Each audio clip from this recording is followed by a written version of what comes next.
अग्निशमन कारवाई अहवाल.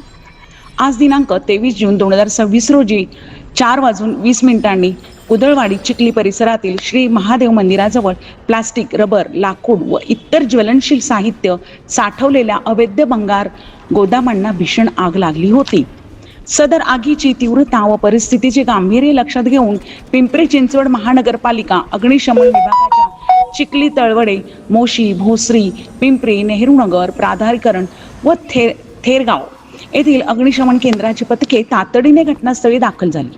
सदर अग्निशमन कार्यवाही दरम्यान अग्निशमन अधिकारी श्री ऋषिकेश चिपाडे यांनी सर्व अग्निशमन जवानांच्या सहकार्याने योग्य ते नियोजन, समन्वय, कौशल्यपूर्ण कार्यवाही करत आगीवर नियंत्रण मिळविण्यासाठी प्रभावी प्रयत्न केले. सदर आगीचे स्वरूप अत्यंत तीव्र असल्याने अग्निशमन वाहनांना वारंवार चिखली व टाटा मोटर्स येथील पंपिंग स्टेशनवरून पाणी भरण्याची कारवाई करावी लागली. सदर कारवाईसाठी मोठ्या प्रमाणात पाण्याचा वापर करण्यात आला. सदर भंगार गोदामे एकमेकांना लागून असल्याने तसेच परिसरातील रस्ते निमुळते व वळणावळणाचे व अरुंद गल्लीबोळ स्वरूपाचे असल्यामुळे अग्निशमन वाहनांना थेट घटनास्थळापर्यंत पोहोचण्यात अडचणी निर्माण झाल्या. त्यामुळे सुरक्षा तंत्रावरून फायर होज लाईन टाकून आग विझवण्याची कारवाई करण्यात आली. सदर परिसरात निवासी घरे असल्याने नागरिकांच्या सुरक्षिततेच्या दृष्टीने तातडीने स्थलांतर कारवाई करण्यात आली. तसेच स्थानिक नागरिकांच्या घरांना व मालमत्तेला आगीची झळ पोहोचू नये यासाठी त्यांच्या दिशेने पाण्याचे फवारे मारून संरक्षणात्मक कारवाई करण्यात आली. रात्रीच्या वेळेला ओव्हर इलेक्ट्रिकल वेअर्स स्पष्टपणे दिसत नसल्याने अग्निशमन कर्मचारी व वाहनांच्या सुरक्षिततेच्या दृष्टीने विद्युत अपघात टाळण्यासाठी संबंधित परिसरातील विद्युत पुरवठा खंडित करण्यात आला. आगीचे व्हिडिओ तयार करण्यासाठी व पाहण्यासाठी मोठ्या प्रमाणात नागरिक घटनास्थळी जमा झाले होते. तसेच नागरिकांच्या वाहनामुळे रस्त्यावर गर्दी निर्माण झाल्याने अग्निशमन वाहनांना घटनास्थळी पोहोचण्यासाठी अडथळे निर्माण होत होते. परिस्थिती नियंत्रणात ठेवण्यासाठी पोलीस प्रशासनाची मदत घेण्यात आली. सुमारे 2 ते 2.5 तासांच्या अथक प्रयत्नानंतर आगीवर प्राथमिक नियंत्रण मिळविण्यात आले. सदर अग्निशमन मोहिमेमध्ये एकूण 60 अग्निशमन कर्मचारी जवान व 1 अग्निशमन केंद्र अधिकारी यांनी सुरक्षितपणे व समन्वयपणे कारवाई पार पाडली. सध्या घटनास्थळी विविध अग्निशमन पथकामार्फत कूलिंग ऑपरेशन, निखारे व उष्ण भागावर पाणी मारून पूर्णपणे आग नियंत्रण आणण्याची कारवाई सुरू आहे. अद्याप संबंधित गोदाम मालक घटनास्थळी उपस्थित नसल्यामुळे आगीमुळे झालेल्या आर्थिक नुकसानाचा अंदाज उपलब्ध झालेला नाही. तसेच आगीचे मूळ कारण अद्याप अस्पष्ट असल्याने पुढील तपासणीबाबत त्याबाबत माहिती उपलब्ध होईल. काय संपूर्ण माहिती द्याल का?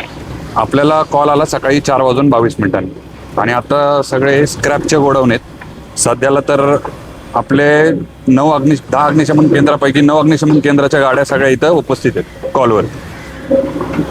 किती झाले काय सांग? सकाळी 4:22 घटना आहे. आता मोस्टली तर आग विझलेली, आता फक्त कूलिंगचं काम चालू आहे. JCBच्या मदतीने आपण ते उकरून खालचं जी आग आहे ती पूर्णपणे कूलिंग करतो. सगळे स्क्रॅप आहे ते.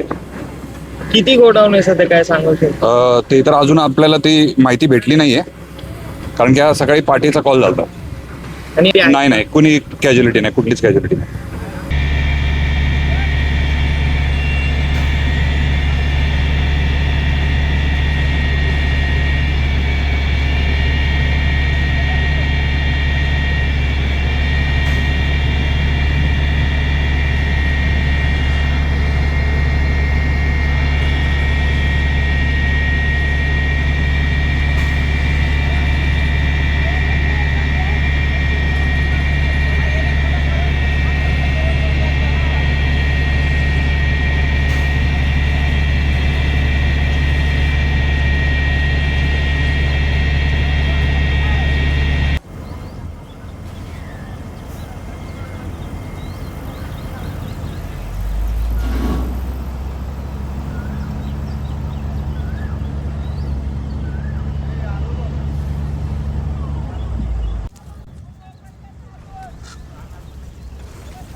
पारस मुत्था यांचा रिपोर्ट.